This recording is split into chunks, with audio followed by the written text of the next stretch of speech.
We've talked about our simple gas laws, and we can combine them and derive what is called the ideal gas law.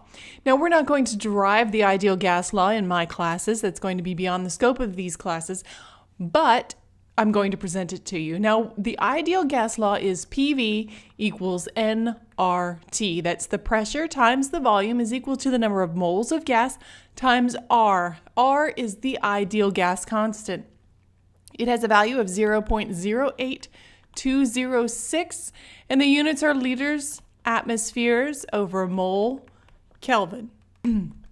Remember, whenever you are calculating with gases, that temperature needs to be in Kelvin. Now, given any three of the variables here, and there are three variables, remember this R is a constant. So our variables are P, V, T, and N. Given any three of our variables, you should be able to calculate the fourth one. Now we can take this a step further and we can combine this with other principles that we've already covered in class. So if you have a sample, say, a 655 gram sample of methane, that is at 25 degrees Celsius and 745 torr, what is the volume? Well, here we're going to be looking for volume, but we have the pressure, we have the temperature, and we can find the moles. So we'll start with pressure. Pressure at 745 torr. We can convert that into atmospheres, where 1 atmosphere is 760 torr. And I get a value of 0.980 atmospheres.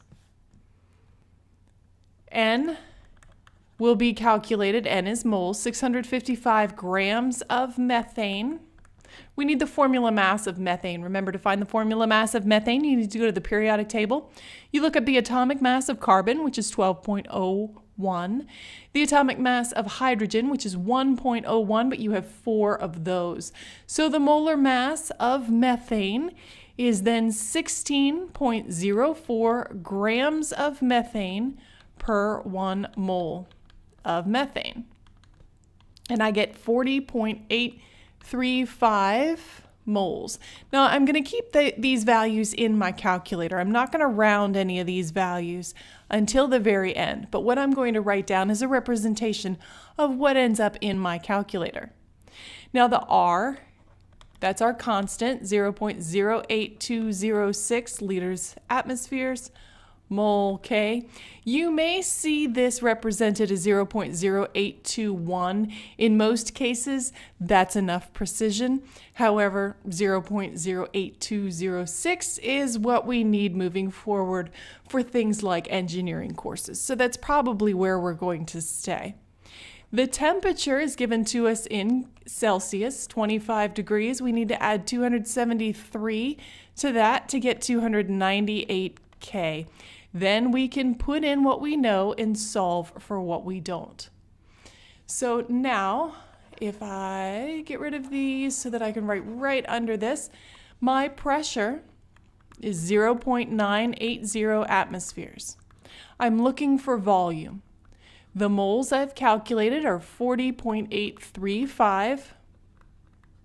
The R is 0.08206. And the temperature is 298 K. So now when we perform these calculations here, I'm going to drop off the units just for clarity. Then we have 998.57 and some more digits. Over here on the right side, I divide both sides by 0.980, so I get my volume by itself. And my volume is 1018.95 liters. I know that's too many digits. I look back to my original conditions and I was given 3 sig figs. So I would report this as 1.02 times 10 to the third liters.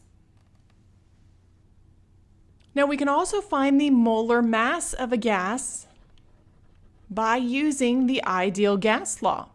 So if we have a 113 milliliter sample of a gas, and that sample has a mass of 0.17 grams, If we are at a pressure of 721 millimeters of mercury and a temperature of 32 degrees Celsius, what's the molar mass of my gas?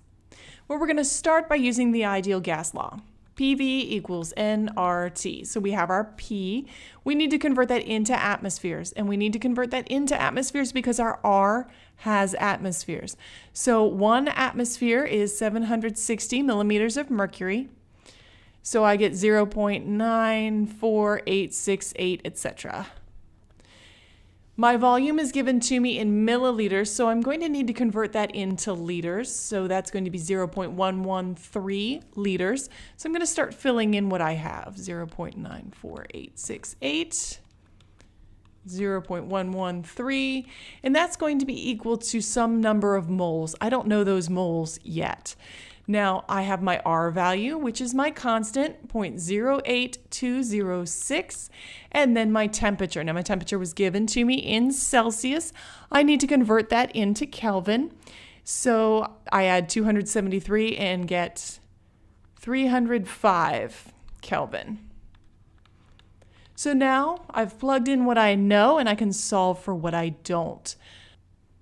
On the left side, when I multiply my pressure times my volume, I get 0.124, and then some more digits. I'm just going to abbreviate for clarity, but keep all of your digits in your calculator and don't abbreviate or round it until the end.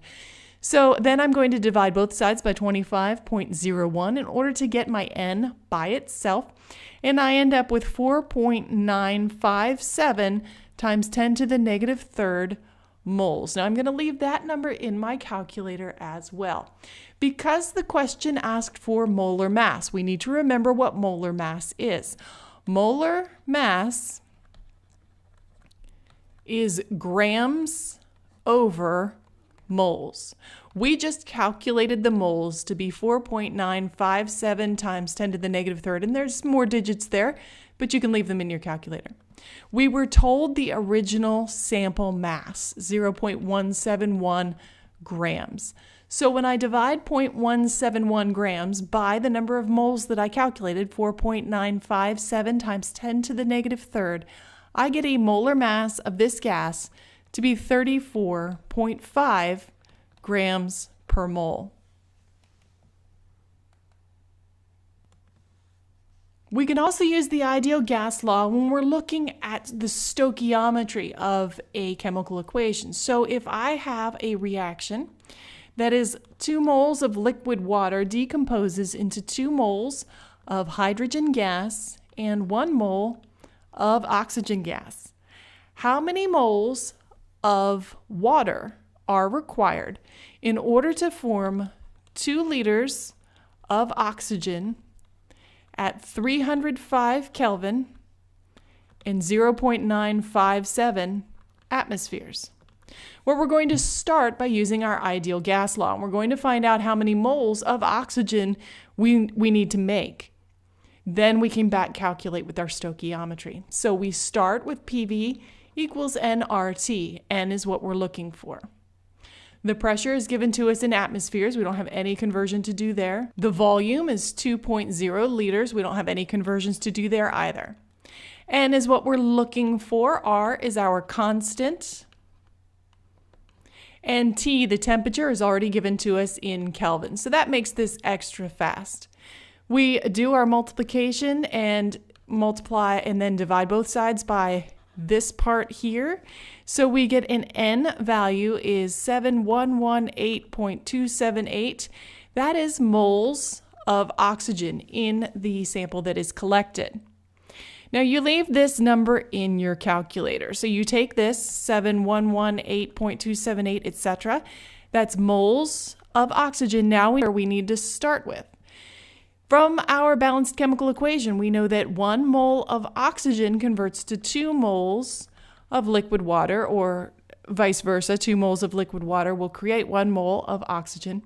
In order to find that, we will need to start with 1,4,2,3,6 moles of water. Looking back to our original conditions, we have this number controlling the significant figures of our our final answer. So we would declare this as 1.4 times 10 to the 4th moles of water. Let's look at another example. Methanol is synthesized by a reaction of carbon monoxide gas reacting with 2 moles of hydrogen gas in order to form methanol gas. So how many liters of hydrogen gas at a pressure of 768 millimeters of mercury and a temperature of 94 degrees Celsius are needed in order to produce 23.4 grams of methanol? Well, we're not going to start with the ideal gas law in this case. This time we're going to start with our stoichiometry because we know we're going to produce 23.4 grams of methanol. Well, how many moles are that methanol? And then how many moles of hydrogen do we need? So starting with my 23.4 grams, I need the molar mass of methanol, and I find that by going to the periodic table and looking up the atomic mass of each of the atoms that make up methanol. So I find that it's 32.05 grams of methanol per 1 mole of methanol. Then I go to the balanced chemical equation. And what I want to do is I want to find moles of methanol and convert it into moles of hydrogen. Remember this from stoichiometry. I need the coefficients from the balanced chemical equation in order to convert from moles of product to moles of reactant. Remember the absence of a number here, this is a 1, it is not a 0. So when I do this arithmetic, I get about 1.46 moles of hydrogen gas. I would leave this number in my calculator in order to continue the calculations. Now for the ideal gas law, I need my pressure to be in atmosphere. So I'm going to divide 768 by 760 and get 1.01 atmospheres. I need my temperature in Kelvin, so I'm going to add 273 to this, get 365 Kelvin.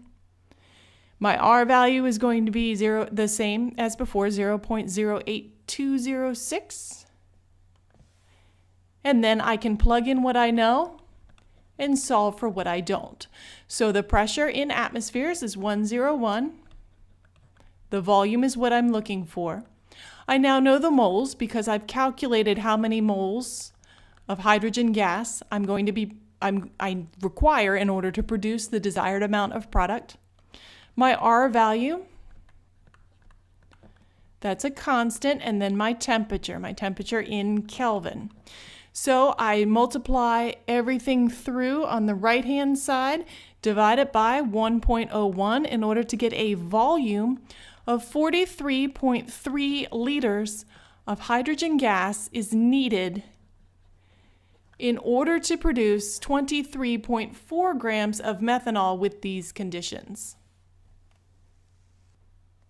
Now that was probably one of the most complicated of the gas problems for my class. And now I may throw one in here that you need to balance the equation first, but we'll see. That's definitely a final exam kind of question. So moving on to a much easier concept. With gases, when we talk about gases, we can talk about them at STP, that's standard temperature and pressure. Now, it's generally accepted that the standard temperature is 273.1 K, and that's 1 atmosphere, so 0 degrees Celsius. Pressure has been revised in the last 40 years or so to be defined as 100 kilopascals or 1 bar. And NIST uses 20 degrees Celsius, and then everything just starts going out of whack. So because of all of this disagreement, we're going to stay out of defining what STP means. And we're going to say that regardless of how you define STP, 1 mole of any gas at STP, not any STP, 1 mole of any gas at STP has a volume of 22.4 liters. That's called the molar volume of a gas. So if you're asked a question like, what is the volume of 0.25 moles of pick any gas at STP? then you would use this relationship as a conversion factor. So 0.25 moles, 1 mole on the bottom, 22.4 liters on the top, and you multiply that through and get 5.6 liters. So at STP, at standard temperature and pressure, regardless of which organization you follow as the defining organization, should be 22.4 liters per mole. So you may get a question like, what is the volume of 14.8 grams of carbon dioxide at STP? What's that volume? Well, we need to find out how many moles we have. 99% of the time in my class, you see grams, you're going to need to convert that to moles. So that's grams of carbon dioxide. So we need the molar mass. There are 44.1 grams of carbon dioxide in 1 mole of carbon dioxide. And then 1 mole of any gas at STP occupies a volume of 22.4 liters. So this 14.8 grams of carbon dioxide has a volume of 7.53 liters at STP.